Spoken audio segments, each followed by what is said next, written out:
আপনি ফোন দিছিলেন? জি ভাই, আমি ফোন করেছিলাম। এই সকালতে মিটারটার কি যেন হয়েছে, কারেন্ট থাকছে না। দেখো তো কি সমস্যা। জি স্যার, দেখছি স্যার। স্যার, এটা তো লক হয়ে গেছে স্যার। আচ্ছা দেখো তো কি জন্য লক হয়েছে। স্যার মনে হচ্ছে পিঁপড়ে টিপড়ে কিছু ঢুকেছে স্যার। ও আচ্ছা, ভালো মিটার নষ্ট হইলো কি করে?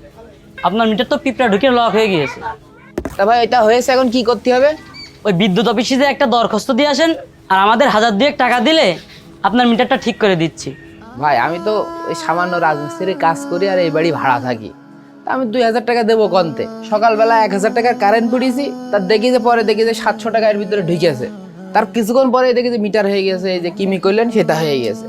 তখন আমি এত টাকা দেবো কি করে? আরে মুশকিল, আপনি কয় টাকা রিচার্জ করেছেন না করেছেন সেটা তো আর আমার দেখার বিষয়। আপনি যদি এখন মিটার আনলক করাতে চান তাহলে আমাকে 2000 টাকা দিতে হবে, তাহলে আমি মিটার আনলক করে দিই। আচ্ছা আপনাকে 2000 টাকা দিচ্ছি, তার আগে আমার একটা কথা কন।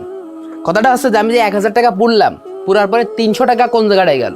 মিটারে আছে 700 টাকা, তাহলে 1000 টাকা পুড়লি তো 1000 টাকাই থাকবে। তো 1000 টাকার ভিতরে তার 300 টাকা কোন জায়গায় গেল? আরে ভাই, 200 টাকা ডিমান্ড চার্জ, 40 টাকা ভ্যাট ট্যাক্স আর 60 টাকা মিটার ভাড়া, এটা তো প্রতি মাসে সবারই কাটে।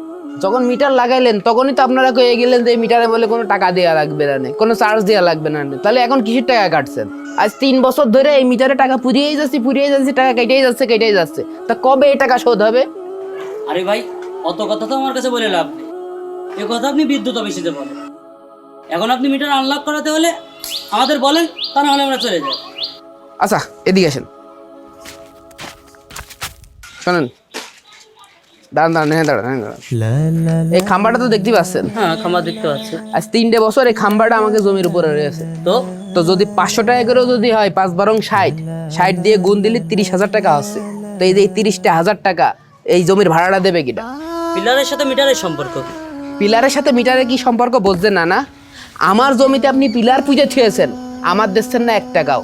আমার বাড়ি যদি মিটার লাগে, সেই মিটারে আবার ভাড়া দেওয়া লাগে, তাহলে আমার জমিতে আপনি খুঁটি পুঁতে সেই খুঁটির ভাড়া দেবেন না? স্যার এই লোক পাগল হয়ে গেছে স্যার, চলেন আমরা অন্য জায়গায় যাই। আরে ভাই, আপনারও তো সমস্যা হলে আপনি বিদ্যুৎ অফিসে কমপ্লেন দেন। আপনি মিটার কি ঠিক করাবেন? মিটার তো ঠিক করাবো, কিন্তু আপনারা আসলেন, আপনাদের একটু খাতারদারি করার দরকার ছিল। চলেন একটু নাস্তা করবেন, আসেন। মানে আরে আসেন। লেবু শরবত খাওয়াতে পারেন? আসেন। এ মন্টু, 2 গ্লাস লেবু শরবত নিয়ে আয় তো, বিদ্যুৎ অফিসের লোক এসে। বসেন স্যার, বসেন। কই রে মন্টু, নিয়ে আয়। ভাই বেশি কিছু আয়োজন করার দরকার নেই, একদম অল্প আয়োজন। এই শুরু কর, নিয়ে আরে বেশি কিছু না, একদম। তোর ভ্যাট এই নে তোর ট্যাক্স।